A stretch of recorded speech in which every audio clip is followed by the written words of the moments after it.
Well, hello, hello. What's going on? It's good to be back. What's up, guys? It's great to be back, as Liam said, and welcome to yet another episode of the Nothing But Controversy podcast. Unfortunately, Dawson couldn't be with us today. I'm running out of excuses for this guy. This guy is always working. He's always got something to do. Maybe he's on a cruise. He was on a cruise last week. You didn't hear from him for like a week. And then out of nowhere, he just popped back up. Was like, "Hey guys, I dropped my phone in the water, so it was dead for a whole week." So that was his excuse last week. What's your excuse this week, Dawson? What is it? I've had enough. Anyways, the three of us are here. It's been quite a long time. I should say Happy New Year, and let's get right into it. Let's go over the plan for this week. We're gonna go over our predictions for the two championship weekend games. Then we're gonna have our question of the week, the return of Think Fast. We're gonna have a top five, and of course, our lock of the week in terms of betting. So we're gonna jump right to it. Even though we weren't filming the last couple of weeks, we did our predictions. If you follow us on Instagram, we've posted our predictions and whatnot. Last week we predicted the 4 divisional matchups along with our Super Bowl winner and runner-up. So who we thought was going to win the AFC, NFC, and then who was going to win that matchup. Apparently, what I've heard from someone in this podcast, it is subject to change. So apparently, someone, either Liam, Shane, or myself, is going to change that pick. Stay tuned for that. But let's start off with the first game of the weekend. That's going to be the NFC Championship. The San Francisco 49ers going to Philadelphia, where the Eagles are favored by 2.5. Liam, what's your score prediction? Let me hear it. Score prediction. It's going to be 24-17 for the home team, the Philadelphia Wow. Eagles. So as previously mentioned, I did choose the 49ers to make it to the Super Bowl. But then again, I just gave it more thought, and I've realized that I've been high on the Eagles all year. I've been high on Jalen Hurts all year, and I have to go with Hurts and that team they have over Brock Purdy. It just makes too much sense for me, and so yeah, I had to backtrack and take the Eagles to win the game at home, and make another appearance in the Super Bowl. Go ahead, Shaner, and I'll go after you. I'm gonna go ahead. I'm gonna stick with what I had, and that was the 49ers. I think it's gonna be a great game, maybe the game of the playoffs. The reason I have the Niners is just the run defense for the Eagles is not very good. And we just saw the Niners basically just beat Dallas almost without CMC, who ran for like 30 yards or something. So if you can add that into your offense that just scored 20 points or whatever, 19 points against a really, really good Dallas Cowboys defense, I think that is going to help you get more points. And it's going to kill the clock and take the ball out of Jalen Hurts' hands. And if CMC is not going, well, then you have Debo, Ayuk, and Kittle that you could, one of them is going to be open on every play no matter what happens. So I'm taking a low-scoring game, but I think somehow 49ers are going to get it done at the link. Listen, my explanation was going to be that if I've learned anything, it's that the 49ers somehow always manage to get the wins in these big games.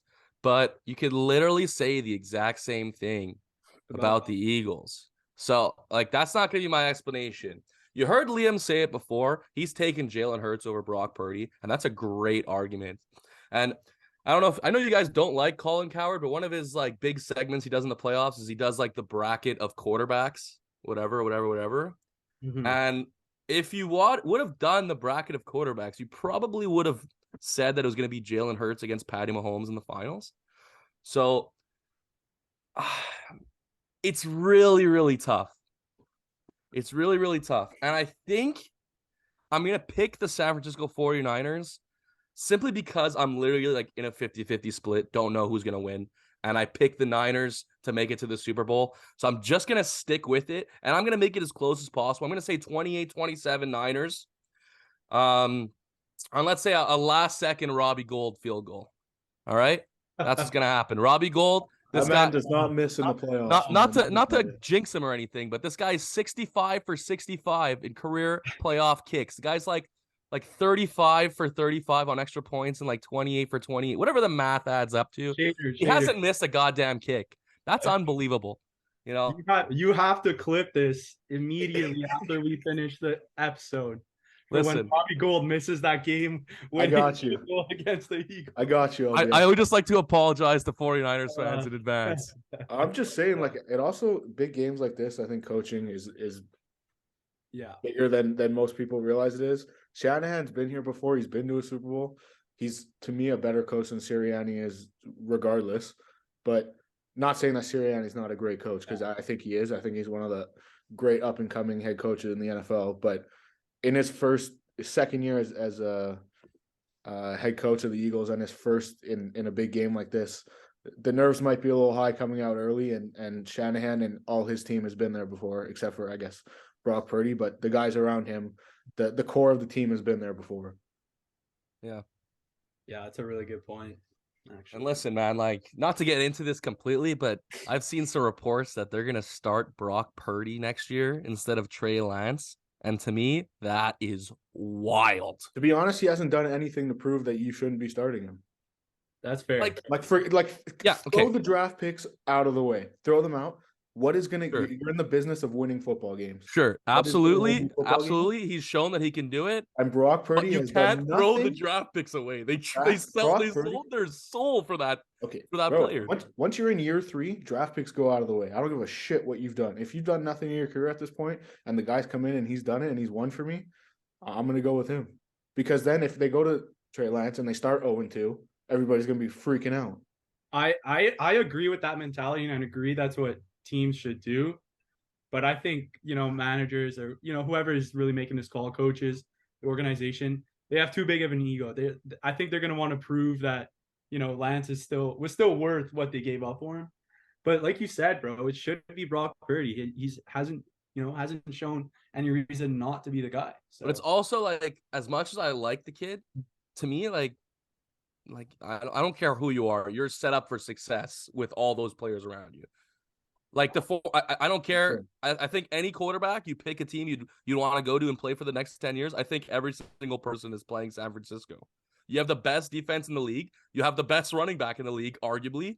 You have the best tight end in the league, arguably. You have Deebo Samuel. You have that O-line. It's and you have fucking Shanahan calling Even plays without for all you. those players, that system is still something that You know what I mean? Like, you're going to be successful in that system as a quarterback, almost no matter what. For sure. Anyways, yeah. So me and Shane sticking with the Niners. LBS taking a little switch and going with the Eagles. And Dawson had already picked the Eagles to make it to the Super Bowl, so I'm sure he's going to stick with them. But then let's go to the second game of that week. We got a rematch of last year's AFC Championship. We got the Bengals, who are currently favored by a point to go to Arrowhead and beat the Chiefs. Shaner, let's start with you this time. Man, Joe Burrow, man. I don't know why I continue to sit here and bet against him, but I'm going to do it again. Yeah. So when you have Patrick Mahomes on the other side, it's equally as hard to bet against him. I know he's hurt right now and not sure if he's going to play. Like, I think he's going to play. He's for sure going to play, but not sure how healthy he's going to be on that leg and if he's going to complete the game. He hasn't beaten Burrow yet. He's 0-3 against Burrow. Burrow beat them last year. I don't know. I just think eventually he's got to beat him. And, I think the winner of the Super Bowl is coming out of the AFC. It's going to be the Bengals or the Chiefs.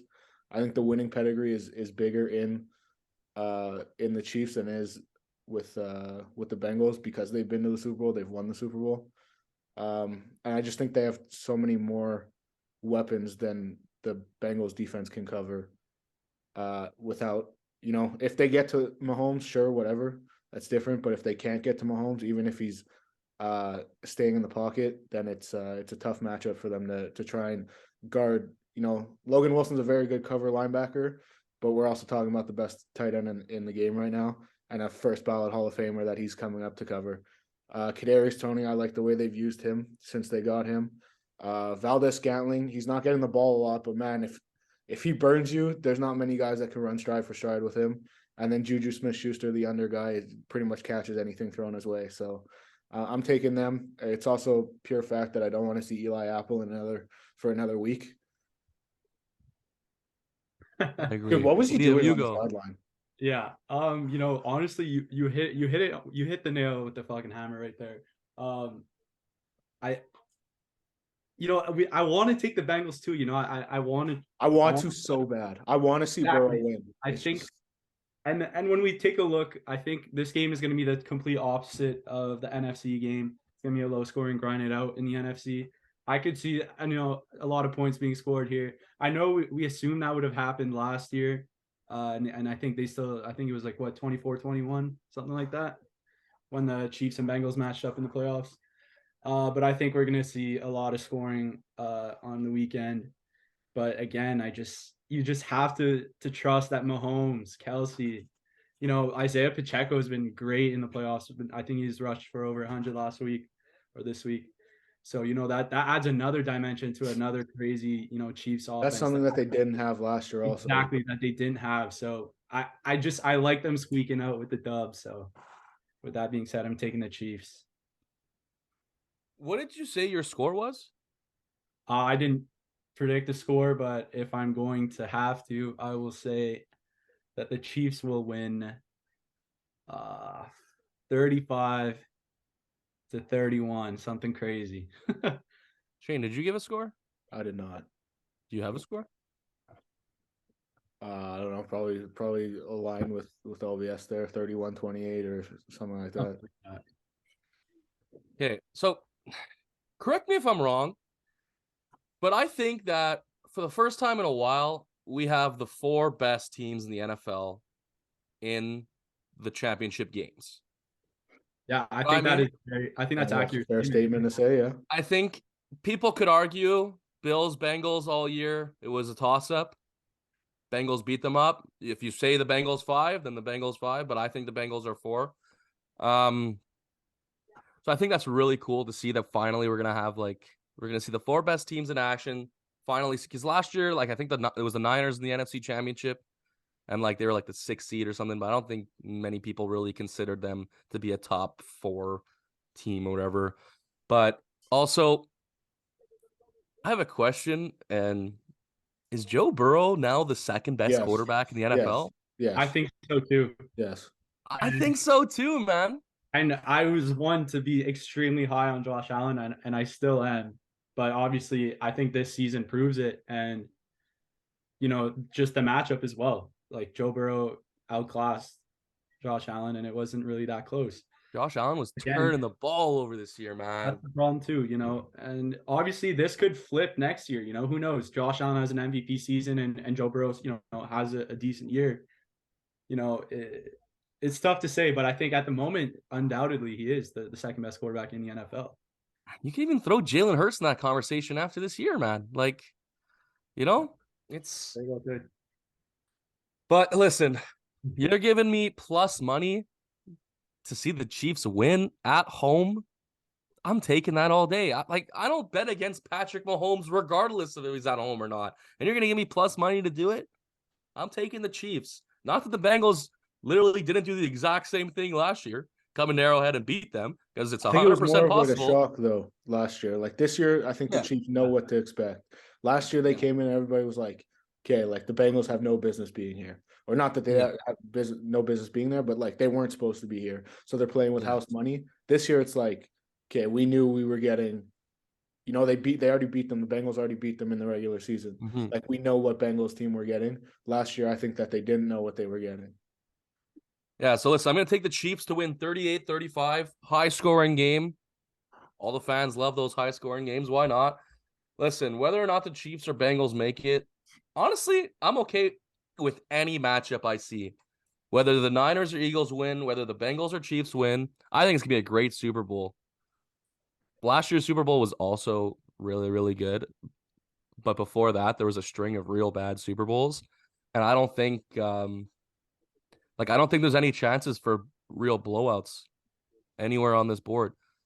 I would also Um, just like to see Frank Clark play in the Super Bowl again. so you could bet him to win Super Bowl MVP. But yeah, give me the Chiefs over the Niners in the Super Bowl. I'm sticking to it. Patrick Mahomes, the MVP, best player in the world right now. I'm gonna stick to it. I like it. What do you got? Who do you got now? You got the Eagles and the Chiefs. That would Who you taking? Yeah, the Chiefs. I'm gonna take the Chiefs to win.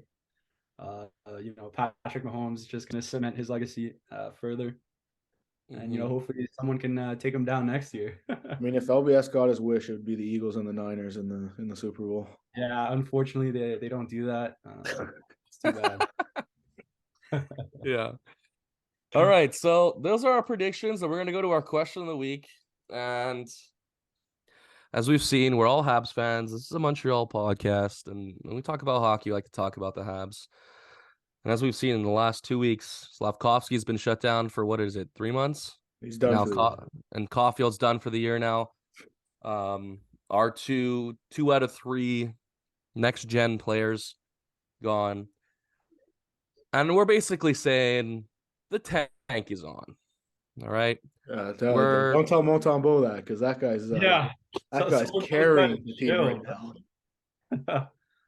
right now we're 13 points clear of Columbus.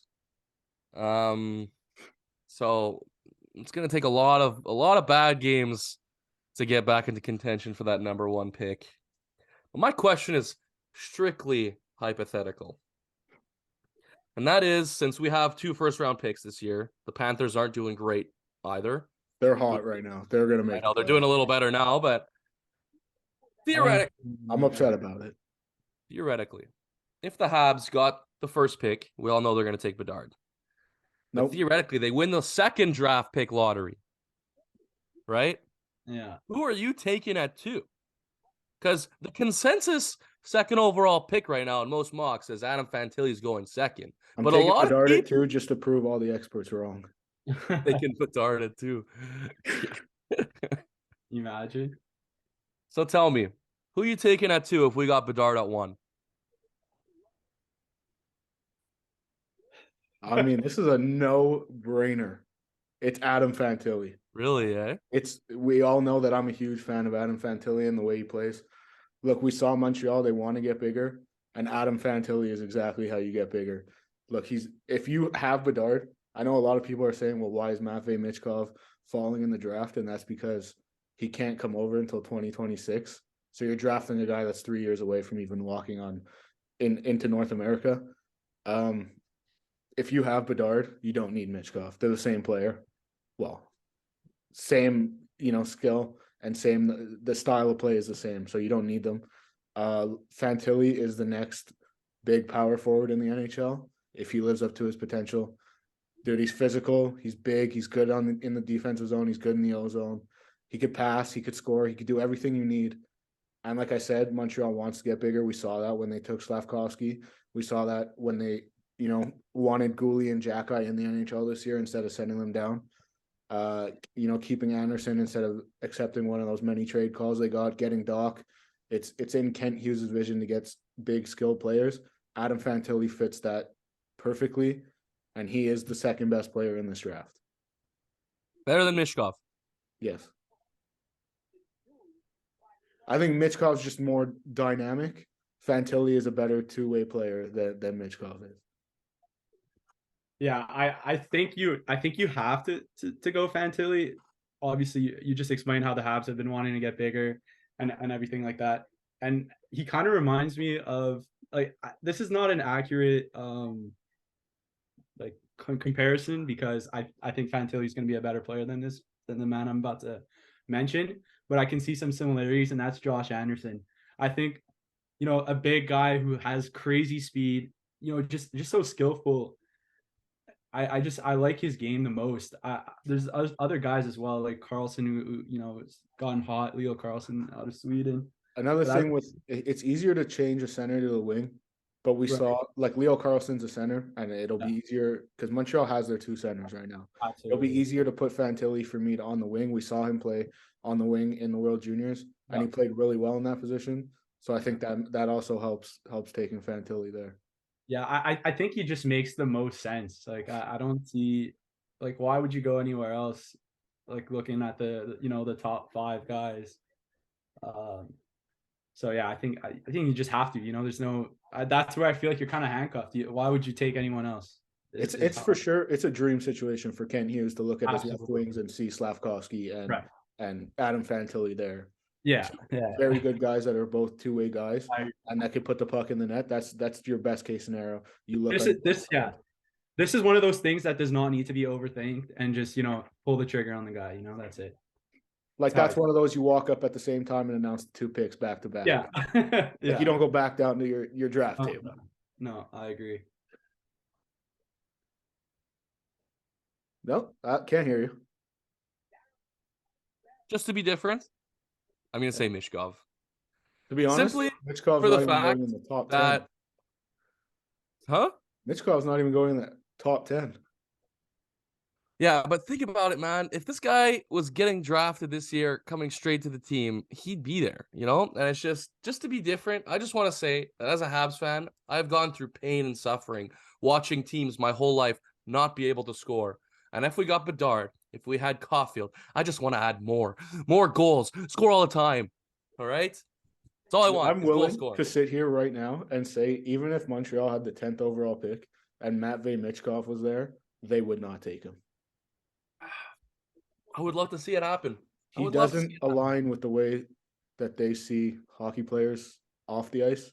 Apparently, there's a whole bunch of stuff going on in Russia right now, and his attitude and stuff, and that's just not something we saw. We saw that with Shane Wright. Kent Hughes didn't like that, and Martin St. Louis didn't like that in Shane Wright. So I doubt they're gonna like it in Matvey Michkov. That's fair. Yeah, another guy I really like is Dvorsky. He looks sick. Yeah. But again, I don't think Complete that he's slow. not better than Fantilli is what I'm getting at. No, Dvorsky's sitting there probably around 8 to 10 range, and he'll be a great, the great center too in the NHL. But Fantilli like too, another Suzuki type yeah, player. So, anyways, anything in the top 10 this year is a great pick for Montreal. And I agree. This draft is very deep in the top 10, and it's a lot of centers. And like I said, center is easier to change to the wing. So if ever they need to just change him to the wing, if Doc or Suzuki or whatever doesn't want to play center anymore, or however they see fit, then it's easier for that to happen in Montreal. Yeah. All right. But let me say, I will be the first guy with a Fantilli jersey in Montreal if he's a Hab. Love that. So that does it for our question of the week. And now it's time for the long-awaited return of Think Fast. And if you don't know what Think Fast is, all you got to know is that I'm going to say a question that these guys have not prepared for. They're going to write down their answer as fast as they can think of it, and then we're going to discuss. All right? It's as simple as that. I have 5 Think Fasts, and they're all about football. All right? So, I was sitting in class today with my good buddy Shaner, and being the good student that I am, I didn't listen to a single word that was being said up top. Can confirm. And I just went over every single mock draft possible on the planet right now on the internet. So my question to you, Shaner being a Giants fan, Liam being a Pats fan, what is your dream first round pick? All right. Think about the position that your team is in right now. What would be your dream first round pick without trading up, let's say? Someone that probably shouldn't fall to you, but could in a sense.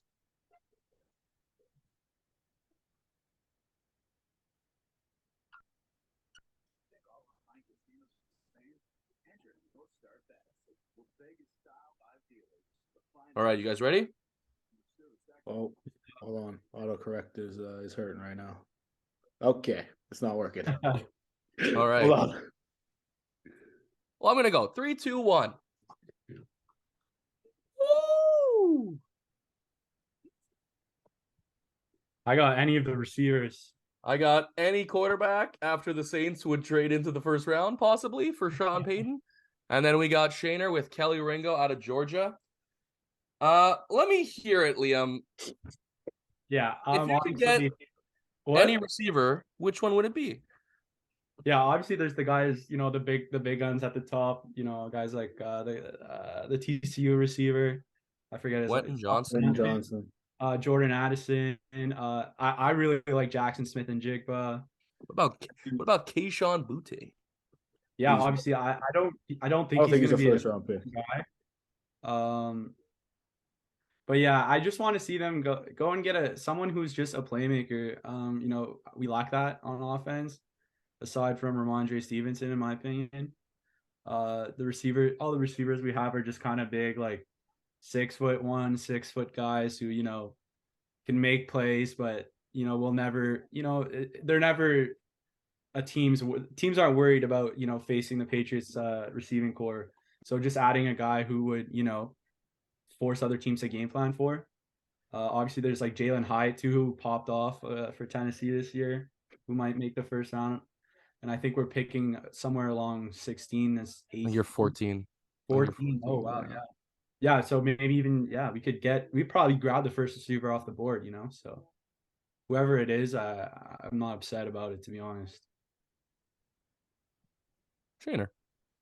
I said it before the year, and because I thought the Giants were going to be a top 10 drafting, I said it before the year I wanted Keely Ringo, and that dream kind of died a little bit throughout the year. Now sitting here, you see like so many names: Joey Porter Jr., Cam Smith, Gonzalez from Oregon. They're hopping in the corner market in the first round. So Keely Ringo's kind of being forgotten. He's kind of sliding down draft boards. And if that happens, I'm gonna be super excited.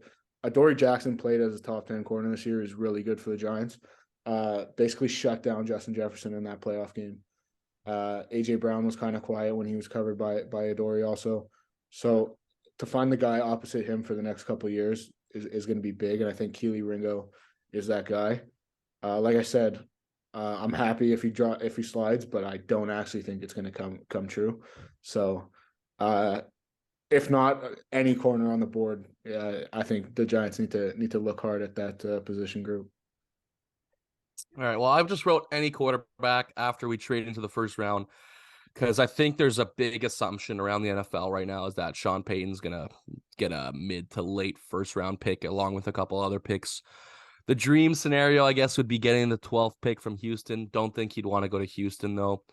I mean, maybe he'd want to go to Houston considering they have the second overall pick, and they would take C.J. Stroud or like Bryce Young if Chicago didn't take a quarterback. But right now we're scheduled to pick 40th, and I see a lot of mock drafts taking Hendon Hooker at 40. And hey, I'm okay with that. I like the way that Hendon Hooker played this year until he tore his ACL. That's unfortunate, but listen, I think the most likely scenario is that we get the Broncos first.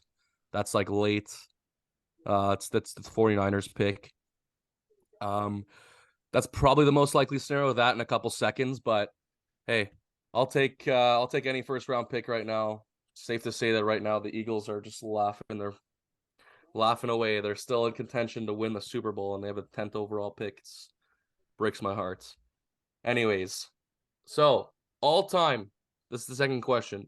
All time, what would be your dream quarterback to receiver connection?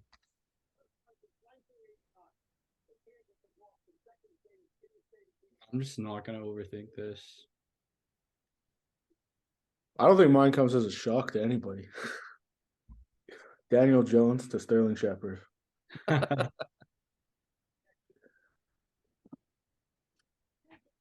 All right. 3, 2, 1. All right. Shaner has Newton to doesn't say anything. Newton and T.O.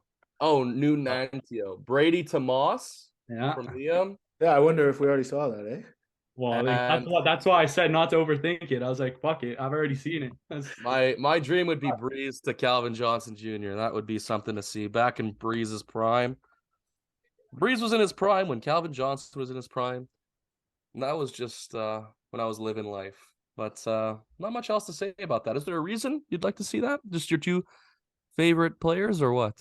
I'll add to the fact that since it already happened, I wish I could have seen it for longer or and earlier in Moss's career.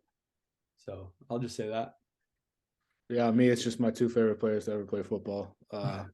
You've heard me talk about Cam Newton enough times, so I'm not gonna hype him up again. But T.O. is to me a top 3 receiver to ever play the game. I think anybody throwing him the ball, it's going to be electric. So that's why I went with those two. All right, my third question.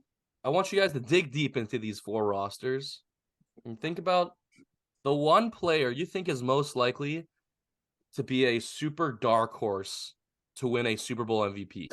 I got this. So no like quarterbacks. We already know what Shayner's gonna say, but yeah, like just someone that no one would guess would win it. That you think, why not? Why not with this guy? You know, just someone super Spoiler weird alert, that you're mine is thinking not about. Frank Clark. But if he's there, I'm betting on him. Shayner's gonna hate this pick Oh because he's god. a giant killer. Oh, Boston Scott. One. Boston Scott. So Shayner's got Fred Warner, Liam's got Boston Scott, and I have Jerick McKinnon. I'm just thinking back to the fact that the first Super Bowl we saw Patrick Mahomes in, he probably shouldn't have won Super Bowl MVP or was a fringe Super Bowl MVP, and it actually should have gone to Damian Williams. So, hey, they like to use Jerick McKinnon near the end of the season there. He was scoring all the time, so you never know. He could be one of those players that just pops off for 2 or 3 touchdowns and wins the Super Bowl MVP out of nowhere. Probably not, just because they're always going to want to give it to Patrick Mahomes, but for the sake of the question, that's what I'm saying. Yeah, I thought the boys were gonna go a little more obscure. Not Dude, if I ever see Boston Scott win a Super Bowl MVP, I'm never watching football. But you know what? I will try to sell this choice. You know, we've seen a guy like James White win a Super Bowl MVP for the Patriots. So I could see if Boston Scott taking a little role like that if you know if the Eagles see that to be the case, you know, who knows? Maybe Hurts is going to feel all obliged to, you know, throw the ball to the running back a little more, and hopefully it's Boston Scott. I hope it's not. I think Fred Warner, outside of like Mahomes and probably Burrow, is probably the most valuable player to his team in of the last remaining 4 teams. Dude, he's disgusting. Yeah, he's so good. Watching him play, I think it was Sauce Gardner tweeted out during the game that he's literally a linebacker playing DB playing linebacker, and it's completely true. That guy was running stride for stride with one of the best receivers in the league in CeeDee Lamb last night. Like, it was crazy. And then you come up and he's going to get you 10 tackles in the run game. Like, he's, to me, far and wide the best linebacker in the NFL right now. And like I said, probably the 3rd most valuable player left in the playoffs for his respected team. Yeah, I don't think that's crazy. Interesting. All right, my next question. I have 2 left. My next question is, what NFL player, past or present, would you like to play in a movie if you were an actor? You understand the question? Yeah. Yeah. Damn. I literally, this is supposed to be think fast, and I'm gonna need like an hour to think of what I want to do. Yeah, okay. This is the first one that came to mind, so I'm just gonna go. This was golf. Liam would just be Tommy Fleetwood. It's true. Do I have to like actually look like the guy, or could I just... No, you don't necessarily have to look like the guy, Okay. but like I feel like it helps. I said nope. This is I'm walking in. This is how I'm gonna make the most money. 3, 2, 1. All right, Shayner's got. I'm here for the money. Shayner's got Brady. Liam's got Tim Tebow, and I've got Cooper Kupp. I think it would be a nice, interesting movie about Cooper Kupp's season last year. You know, the guy tore his ACL like 2 years before, came in, won Offensive Player of the Year, and then won Super Bowl MVP. He's one of the only good white receivers in the NFL, so me being white helps. And yeah, I feel like it'd be fun. I was a former receiver, so I think I play the role. Yeah, I just rolled with Tebow because, you know, obviously he was the only one with a straight head in Florida, and I think a donkey on that team and just playing that role would be, just so cool, to be honest. Just finding out what's going on. Like, imagine you were Tim Tebow while you were playing at Florida, leading your team of killers and drug traffickers and whatever else was on that team. They're straight up criminals, fuck. Yeah, just you're basically the gridiron gang. And Facts. did you win a nat? Did they win the natty or no? They Yeah. won a Yeah, natty. and then you go win a natty. You got 30 minutes for the rest of your lives. That would be the craziest movie, bro. How has this not been made? I'd like to see Liam perform that speech in the movie. I think I could sell it, bro. I really I think think you could, bro. Oh shit. Yeah, I just chose it for the money. What's gonna sell the most tickets? What's gonna make me the most money? So I went with Brady, and then I'm gonna be working with my fake wife. That's gonna be an absolute rocket because she has to play Giselle. I'm in, boys. Or you could get Giselle since she could be the actor. Yeah, yes, yeah, and then we could divorce, I guess. But not a fan of having to kiss my children on set, but it's fine. Yeah. Okay, so this is like more of a funny one. So there's an alien attack on planet Earth, and you need to choose one NFL player in the present to lead the defense to save the planet. Who are you choosing? Oh,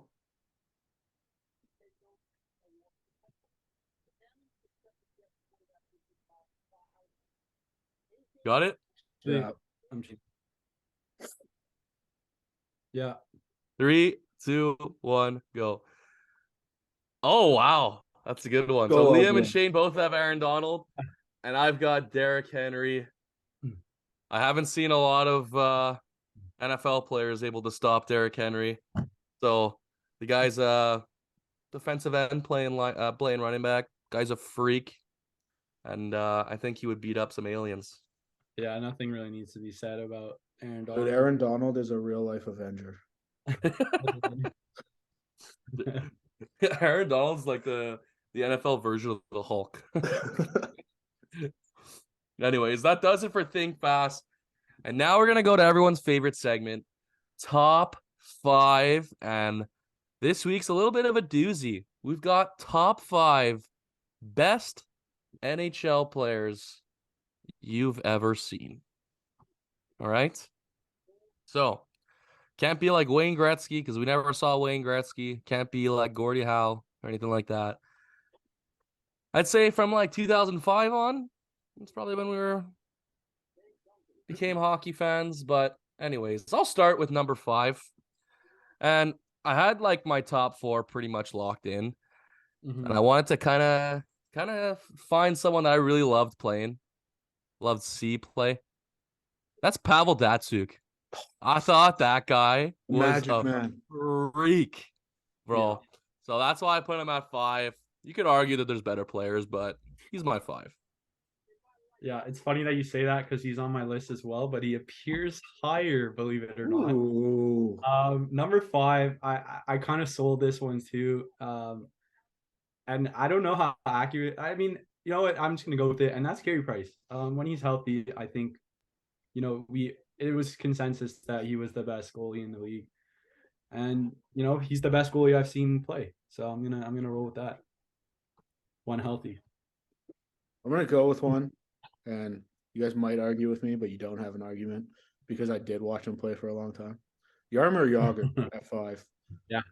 I would have wished to obviously see him play younger and more in his prime and get those extra years in the NHL that he left for. But when he came back, he was dude. This guy's still playing hockey and still putting up a point per game. I saw that. Like how he's playing with my boy Thomas Plekanec. Those highlights absolutely fire me up. Fire me up. Dude, I wish imagine we we got had to see that it a in couple years Montreal. ago. Wish we would have got to see it in Montreal, but Bergevin Yeah. never had the balls to bring him here after he said he wanted to play in Montreal. But Yarmir Yager at 5 would have been higher if I was a little bit older and saw him in his prime. Yeah. All right. So number 4, first ballot Hall of Famer, best goalie I've seen in my life, Carey Price. Not much else to say about it, man. The guy made a bad team look decent for 10 plus years, and it's really unfortunate. Probably the most unlucky NHL player I've ever seen too. Yeah, that's Imagine that guy on like the fucking Kings or the Blackhawks or the Penguins, man. Those dynasties. Fuck. You'd have fucking 5 cups. Ridiculous. Yeah, this is where Pavel Datsyuk shows up on my list, and he's not necessarily one of the best players I've ever seen, but growing up he was, I think, my favorite player. Obviously I was a goalie growing up, so I was obsessed with goalies and stuff, but Datsyuk was that guy. And I don't know if it's because of him, but I've always kind of liked the Red Wings, like, secretly. So I'm Facts. assuming because of him. And he had to make his way onto this list for me. So that's why he's there. At 4, shouldn't be a shock to anybody. He's probably on all your lists too. Greatest goal scorer to ever play the game, man. Yeah. Alex Ovechkin. At He- 4. He's Wow. my 4, and you're gonna understand later on why. But he's my 4. Dude, a lot of people think that he can only score goals. What we've seen this year, dude, the guy became a passer for some reason this year. I don't know what's going on. He's racking up the assists. Dude, if you just watch his open ice hits on YouTube, it's crazy. There's no guy that can hit a guy like that and just bounce up like not like it didn't even hurt him also. He's electric. I love watching him even to this day. So Ovi's at 4. Yeah. Ovi at 4 is wild to me. He's not even my 3. My 3 is Sidney Crosby. I'm one of those people that thinks that Ovechkin just is better than Sidney Crosby. And I know I'm in the minority, but I don't know, man. I value goal scoring In a fairness, lot I higher. was for the longest time I thought Ovi was better than Crosby. So that's why I'm putting Crosby at 3. Hate me if you want, but I don't know, man. I think Ovechkin is just a little bit better. Yeah, I can't I can't argue that. This is where Ovi pops up on my list at 3. And you guys have just mentioned it, but as well, there's never been a player like him. I don't think. Just play like, he's such a unique player. And the fact that he scores 50 goals a year. Dude, he just has so much fun doing it also. Exactly. He just 100% agreed. I think he's probably one of the most unique players of our generation, without a doubt. Which, also the best goal scorer to live, also, I believe. I mean, like, whoever wasn't like a Capitals fan or a Vegas fan, I guess, was just loving that Stanley Cup run. We just needed to see Ovechkin finally win his cup, and the Yeah. fun that he was having after Dude, he the won. parties that Was wild. It was dude. hilarious, man. At 3, Mr. Golden Goal, I got Sid. Sid at 3. Who's your 2, man? Dude, he for the longest time he was considered this generation's Gretzky. As in, like, not actually Gretzky, as in the best player on the planet. Breaking records, dude. This guy's still going. Look at the amount of injuries that he went through in his career, and he's coming back, and he's still putting up a ridiculous amount of points. And it doesn't matter how old he gets. It just seems that the Penguins' window is never going to close to win a Stanley Cup as long as he's on that team. I'm having a hard time thinking of someone that's better than Ovechkin and Sidney Crosby, besides that one guy that we're all thinking of right now. So I'm intrigued to hear it. My number 2 is Alex Ovechkin. I said it before. I just think I value goal scoring, and to me, he's the best goal scorer of all time. And I can't wait to see him break the record. But yeah, Ovi at 2, and I think we all know who's coming in at 1. But it's like a unanimous 1. Probably. Yeah, it's probably gonna be a unanimous 1. Crosby is number 2 on my list. I think he's the most complete player we have ever seen. He can do it all, and he can do it very well. He's gonna have over 1,000 assists when he's done playing. And he's just that guy. He's a leader. There's That's nothing. The thing is you think of Crosby and you think of playmaker. Dude, this guy has a Rocket Richard trophy. Yeah, that's exactly. He has over. If he wanted to put up 50 goals a year, he could put up 50 goals a year. Exactly. So yeah, if it wasn't for McDavid that has come onto the spotlight. Crosby would be far, like, I think he'd be the unanimous one. All right, the one that Matt's been waiting for here. My two.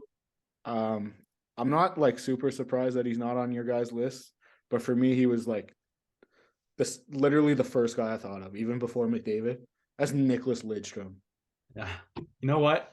I was going to put him on my list too. Is to me the greatest defenseman ever play in the NHL. Dude, he was the perfect hockey player throughout his whole career. He was a major reason, if not the reason, for the Detroit Red Wings being so good and going to the playoffs all those years. Nicholas Lidstrom, first ballot Hall of Famer, the greatest defenseman ever played the game. And I think, like LBS said, I've always been kind of like a closeted fan of Detroit. Yeah. And it was just watching this guy, the way he moved the puck, the way he played defense, man, was one of the reasons I really got into hockey and stuff like that. So Nick Lidstrom, you're my two. Shaner, I love you, but that is a wild take. That's not. There is no way in hell that Nicholas Lidstrom is a better hockey player than Sidney Crosby or Alex Ovechkin. He is absolutely no way. Dude, if you ask any player that played hockey, Nick Lidstrom is the perfect hockey player. Literally did not do anything wrong. Is the perfect hockey player. You ask any former hockey player that played against him or played with him or grew up watching him, he's the perfect hockey player. Shaner, I heavily disagree, but I am glad I'm the hockey guy on the podcast and you are not. Hey, listen, I just think that you're going to be in the minority there by a lot. I disagree. I'm glad that we all have a unanimous number one, I'm assuming, and that is Connor McDavid, because Connor McDavid is not only the best player in the NHL today or the best player we've seen, but he is by far and away the greatest hockey player that has ever graced this earth. And I'm sorry, Wayne Gretzky, you were a great hockey player. You were the best player of your generation by far. But if you put Connor McDavid in your shoes, he would score 5 points a game. And it would be like as if there was an alien. Gretzky also pretty much scored 5 points a game. But you know what I mean? Like people thought that Wayne Gretzky was a wizard himself. Imagine if Connor McDavid got put in that generation. Yeah. Listen, I don't love that argument just because you see this across all sports, right? Like all players evolve, right? But there's no denying that if McDavid was in Gretzky's shoes, I think he would be better. Which is anyone could say that, right? Like how many players in the NHL today, if we're in Gretzky's shoes, back then would outproduce a lot. Yeah, that's what I'm saying. Yeah. But yeah, he's far and wide the best hockey player. Nothing to be said. It's McDavid. Yeah. It should be unanimous. Everybody in our generation should have McDavid at one. Yeah, it's not even close.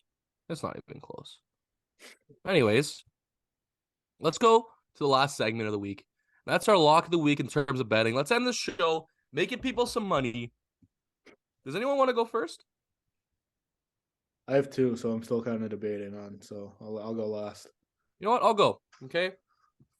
And if there's one guy I put on my list of most reliable players in the NFL, that was Travis Kelce. And now that Tyreek Hill isn't on the team, you feel like Travis Kelce just had his best season ever, and he's been being relied on way too much in the sense that every second ball is going to this guy. So, especially in the AFC Championship, take his receptions prop over. I don't care what it is. I think this year was like 5.5 to 6.5. I don't care if it's 8.5. Take it, because the guy had 10. He's getting it. He is literally going to catch 10 balls in the first half, like he did last week. Patrick Mahomes is going to look around for 3 seconds, realize that he has one leg to stand on, and he's going to toss it to his boy, and you're going to make the easiest money of your life. You know what's crazy? I can't even find Travis Kelce reception props right now. Dude, I wouldn't be surprised if it was like 9.5. I wouldn't be surprised either. You know what? I'm going to take the over. No, I think books are just knocking off for it, bro. Because it's going to get fucked. Or it's going to be like minus 200. I'm gonna stick with the same team and go with a player prop as well. And I'm gonna be taking Isaiah Pacheco's rushing yards. It's only set at 47.5. And I think if the Bengals, again, with Mahomes being somewhat injured, might have to rely on running the ball, and they've been running it great in recent times. So I don't know why they'd go away from it in what's probably going to be their hardest game of the year. So Isaiah Pacheco over 47.5 rushing yards.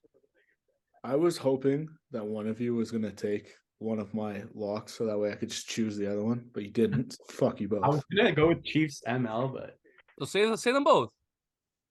No, I've decided. I'm gonna go with the San Fran and Eagles under. It's at 45.5 right now. I think that's too high. To be honest, I'm taking anything under like 42. So 45.5. I'm hammering that one. yeah, I like that a Oh, lot. man. I don't know. Yeah. Hey, that does it for the first NBC podcast episode in quite a long time, and the first one of 2023. Hopefully next week we can have Dawson on the podcast. We miss that guy, although his excuses are really pissing me off. So what you got to do to make me happy is go follow our Instagram, subscribe to our YouTube channel, give us a couple likes, interact with our Instagram stories, and then Shaner will give you a big, fat, wet, sloppy kiss.